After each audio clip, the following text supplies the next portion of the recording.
अरे साथियों, सनातन धर्मियों, क्या आप जानते हैं कि गांधारी जो गांधार नरेश की पुत्री थी और उनकी धृतराष्ट्र की पत्नी थी और शादी से पहले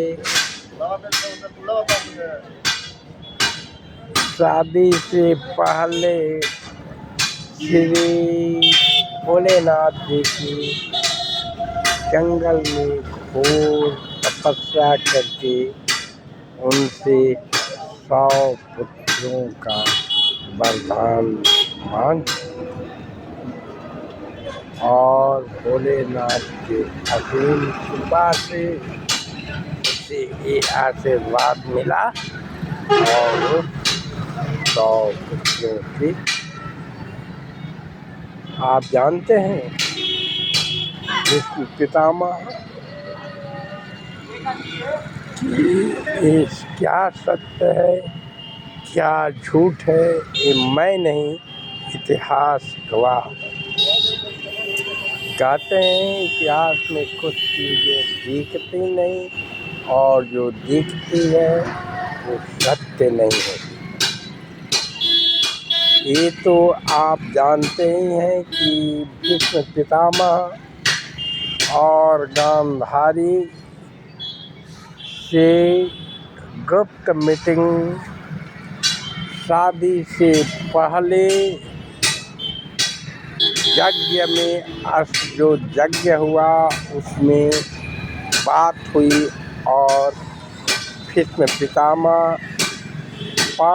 अपने वंशज चलाने के लिए गांधारी को कृष्ण के कोप से लाए और भोलेनाथ की कृपा से वरदान मिला तो प्राप्त हो और मांस के लोथड़े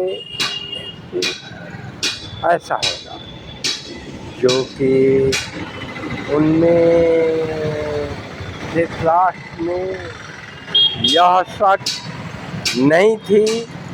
गांधारी एक बहुत ही तपस्विनी ब्रह्मचारिणी शिवभक्त गांधार नरेश की कन्या थी जो कुल गरिमा और ये थे। उसके भाई वही का छोड़िए, मतलब शकुनी वही का छोड़िए, ये गांधार नरेश की मैं हिस्सा वाला बता रहा हूँ। और भीष्म पितामह में वह सब शक्ति थी जिससे उनके कौमार्य शक्ति और इससे सब कुछ हो सकता। मगर ये भी तो कहते हैं कि भीष्म पितामह अपना भीष्म प्रतिज्ञा कौमार्य ये किए थे, मैं अपने जागो हिंदू ब्रह्म एकता मन से सुरेंद्र मिश्र MA समाजशास्त्र गोरखपुर विश्वविद्यालय गोरखपुर वर्ष 1973-74 सेशन बतस्गोत्रीय ब्राह्मण व्यासी खानदान और NMS रेफरल हॉस्पिटल मैरवा जिला सिवान। NMS बता रहा कि सब कुछ देखने में जो लगता हो सही नहीं है और जो सही है वो इतिहास और दिखाता नहीं। मेरे प्यारे भीष्म पितामह वैसे तो अम्बे अम्बालिका बनापुत्री सबको क्या क्या लाए, वही परशुराम भी उनको अडिग किए शादी के लिए। वही अंत में परशुराम